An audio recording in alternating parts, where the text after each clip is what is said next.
So being a lawyer is hard, right? I mean, that's why we're here. We're trying to figure this stuff out and trying to learn from everybody else that does a great job in our group and pick up little nuggets in doing.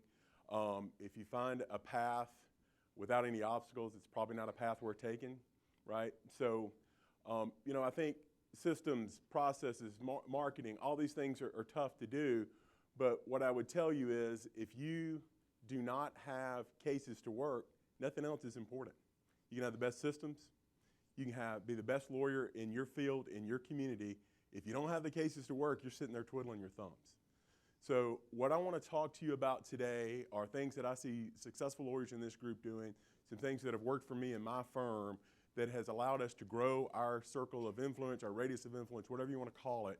These are things that have worked for us because the more people you're connected with, Bernard is doing this through Facebook groups. I'm going to talk about it using social media and different things out there and how to connect with people and stay in touch with people, because the more people you're in touch with, the greater chance you have of getting more leads and more cases into your firm, regardless of your practice area. So I want to dive right into it, and these are going to be hopefully practical things that you can use and do. So the first one is public speaking. And I started really small with this, and I've really branched out. This led me to where I'm at today, to being able to get up on awesome conferences like this. I've spoken at national marketing conferences. But it started, and we still do, what I call lunch and learns. And it's very simple, and I don't care what your practice area is. If you do estate planning, find the 20-minute presentation. It needs to be a short bite, and put together something about why you need to have an estate plan, why that's important to everybody regardless of your wealth. For me, I do personal injury work. Nobody wants to hear about the life of a personal injury case. Hell, I don't want to hear about it, okay? But what I've done, the way I figured that out is I said, what can I do that would be of value to somebody that might win a 20-minute presentation? So I put together a presentation of what homeowners and auto insurance 101, what you need to know about your policy. So when you come see me, if you're in a wreck, that you didn't make a mistake and you don't have coverage to cover you, coverage, MedPay, those kinds of things. Find that niche that you can talk about, that there are people out there looking for that information.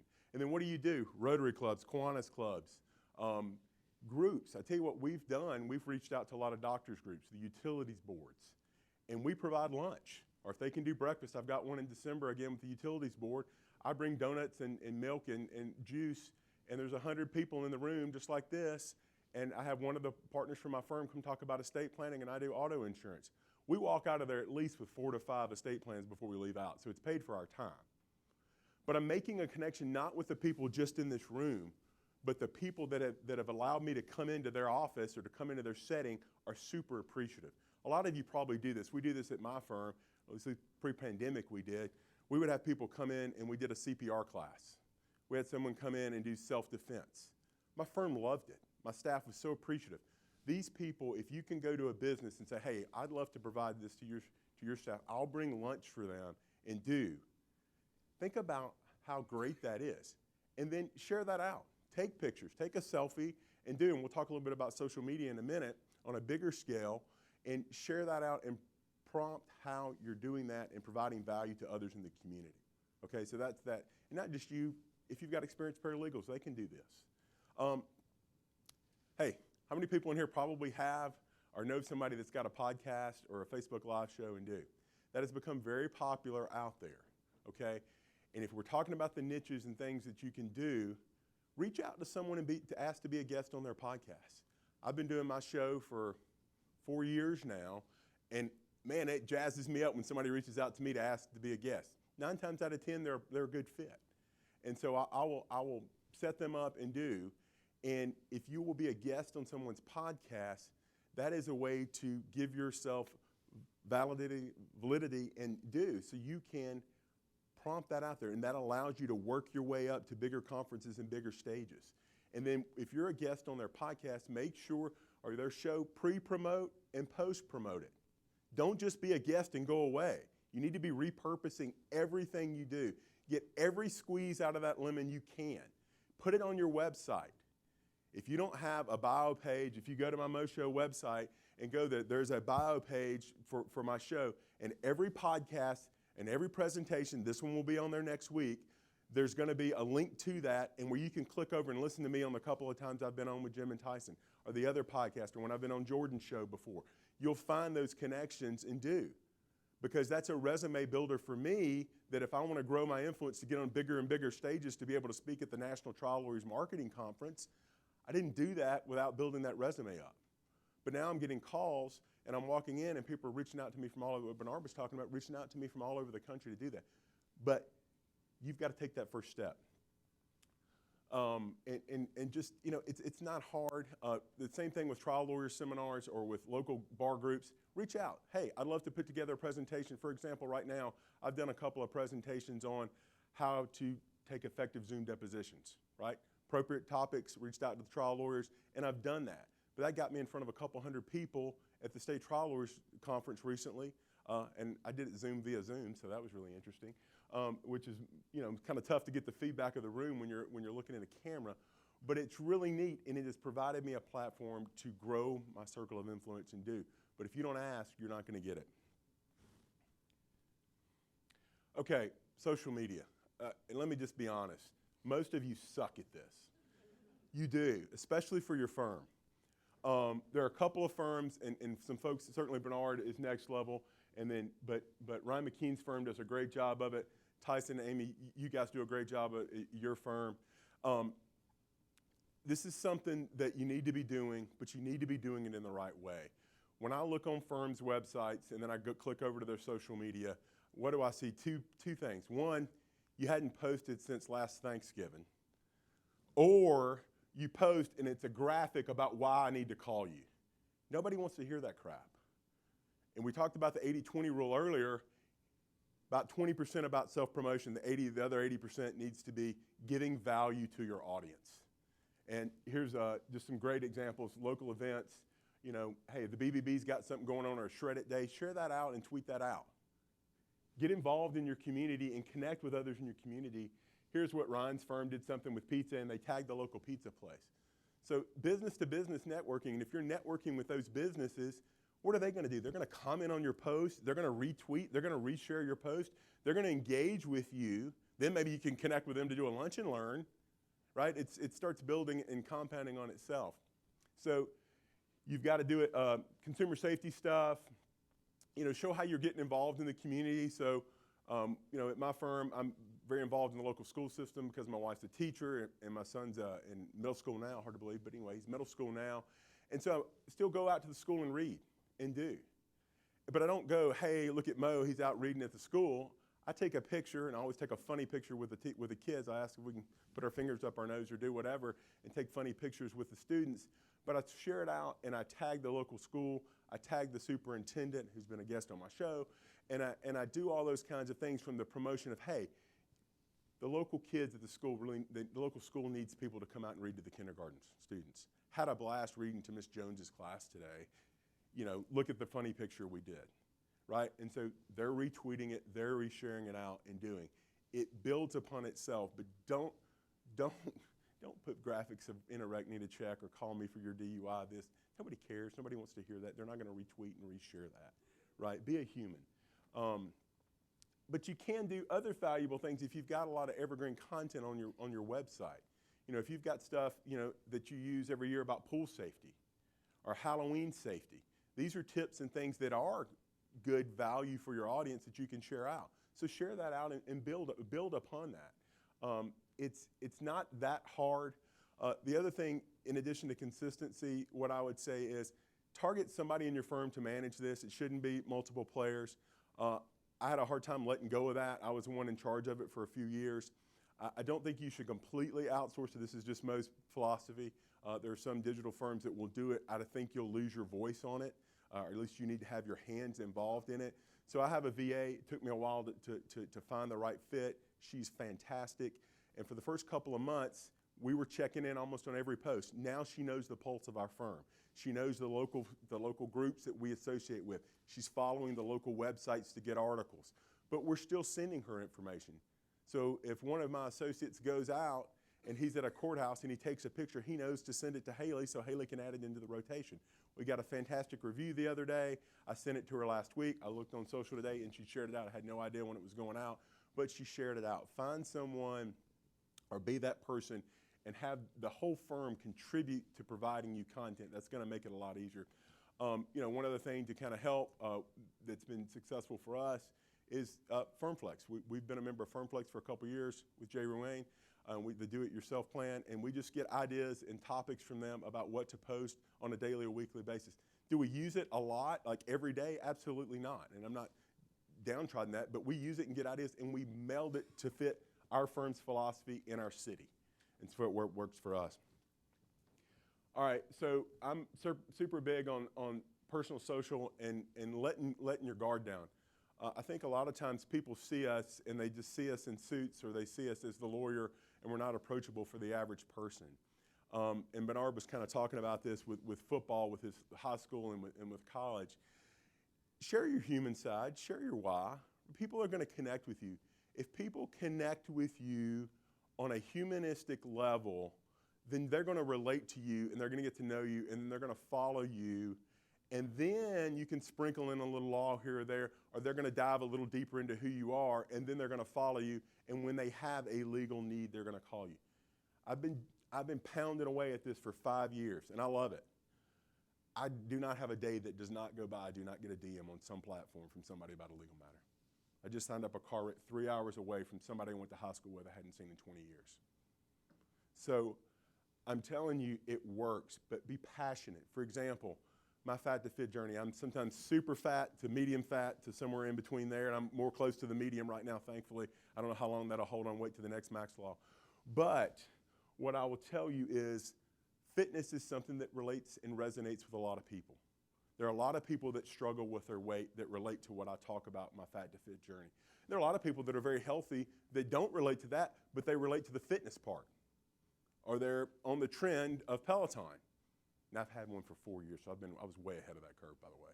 But anyway, so people relate to that. But think about doing that. Take your phone, shoot videos. We were talking about that. Jordan was talking about that. I've got hundreds of these tips from Mo. Almost none of them are law related. Some are consumer related, but most are just about parenting tips, life tips, inspirational tips.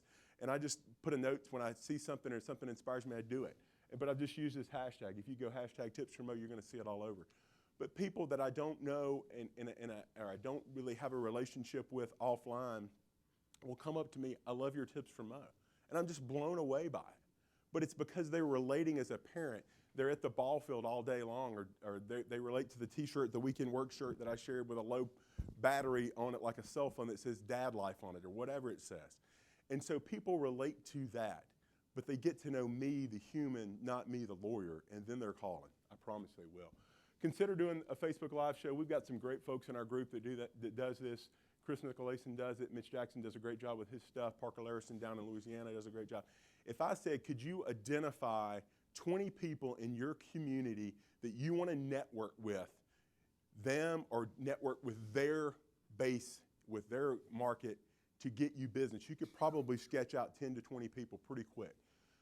That's an awkward conversation to call them up. Hey, Susie. Hey, I'm Morris Lilienthal. I'd like to network with you so I can market to your base. But if you said, I'd like for you to be a guest on my podcast to talk about what's going on, well, yeah, that's an easy in, right? I mean, I've had the mayor, I've had city council people. Last week, I had the Humane Society on. What an awesome group. Never knew them, just totally reached out to them and said, hey, I'd love for you to be a guest. I want to share your mission. I'm passionate about animals and pets and what's going on. Would you come on? Heck yeah, we would.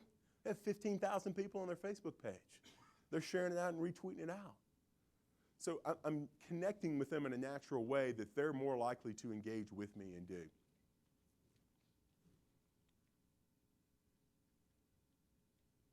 Okay, this one seems obvious, I know. First rule, I'd say, becoming active in your community and get involved. But here's a rule that I heard from somebody and stole and really like. It's if it's not hell yes, it's hell no. The most valuable thing that I have, and we all have, is our time with our family, time at work, and do. So be very selective with this. And we've heard the word passion or interest is very true here. But I have found the things that my firm, this is my law partner, Doug, who is, I call him the governor of Huntsville. He knows everybody because he's been so involved in Rotary. He was bar president. He was now bar commissioner. He was an NCAA hockey ref. I know hockey, Huntsville, Alabama, it sounds weird. But he was a hockey ref for 35 years. We get tons of business from his relationships, from all these couple of networks that he's been involved in. But I'm very passionate about Rotary and the mission of Rotary, service above self. And so I get a ton of business from my Rotary Club and other Rotary clubs out there.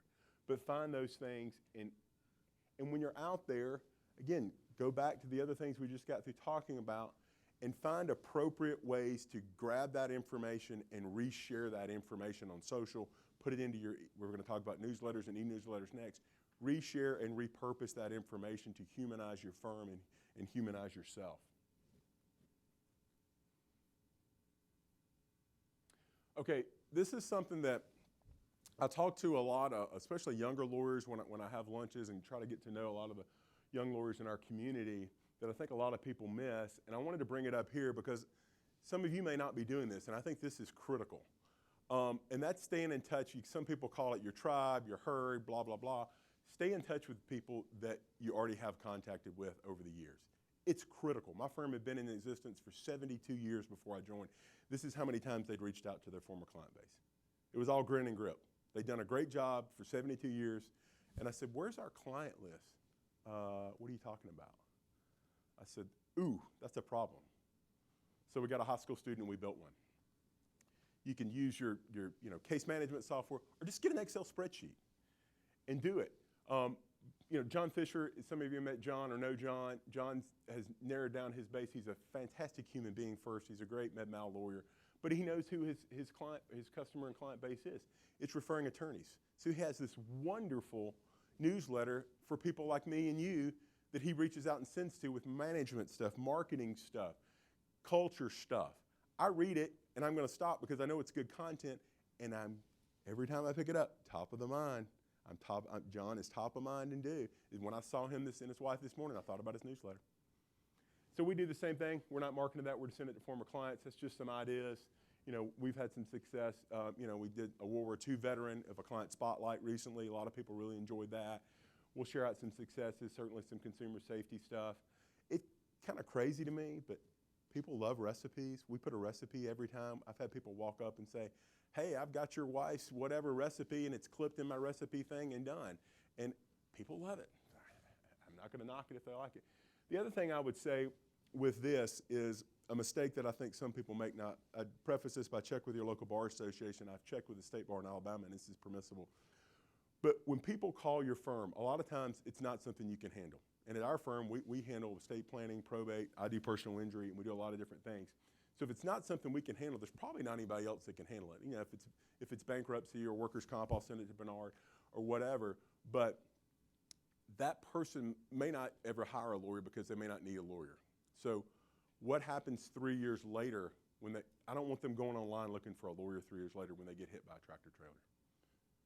I want to have touched with them throughout that 3 years with my newsletter, with my football magnet, with birthday cards, everything else. And in our state, and I would imagine in most states, again, check with your state bar, but it's probably permissible for you to market to those people since they reached out to you originally for legal services.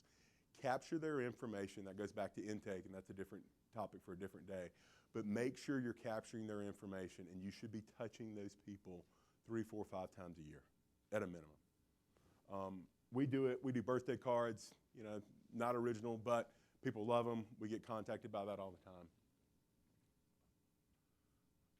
Okay. Yes? Absolutely, and I sign every one of them. Yeah, absolutely. And then we usually throw in one other little throwaway swag. Speaking of swag, thank you. It's a perfect segue. I've got these little cleaners, lens cloths to clean glasses or cell phone screens. They don't change the postage rate at all. So I throw one of those in every birthday card. But you think about who really does birthday cards or handwritten notes anymore. We get information from people, hey, my kids don't send me a birthday card. Thanks, Mo. Swag's personal. I like things that stick. We don't have a huge marketing budget, so I'm not one to do a lot of throwaway swag, pins and little bitty things. We've got some of that.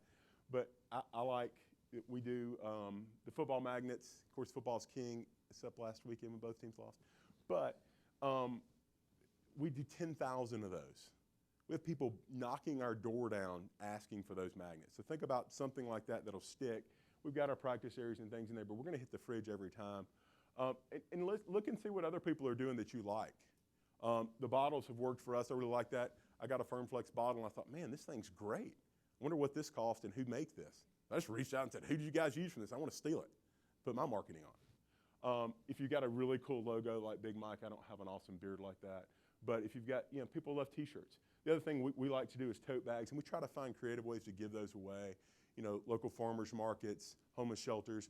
Again, I'm big in the school system, so I provide tote bags to every teacher in the school system in Madison.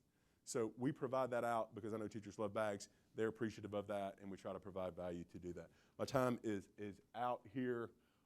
Let me be glad to field any quick questions. I'll be around this evening if you've got questions. And that's me. And the last thing I'd say is it's unbelievable to me how this thing has grown. I guess I'm an OG. I was at the original one in 2018. People in this group have been so giving. I implemented FileVine last year, and I bet there were 10 people that I had calls or Zoom calls with to give me their FileVine stuff and feedback. It's unbelievable. So I want to, in return, if you got questions about anything that I talked about, you want to know how to run a Facebook Live show, you want to know how to do any of these lunch and learns, any of that, please reach out to me. If you scan the QR code there, it'll download that, and it will also give you all my social media handles on there. So please give me a follow on social and be glad to engage with you. Thank you so much.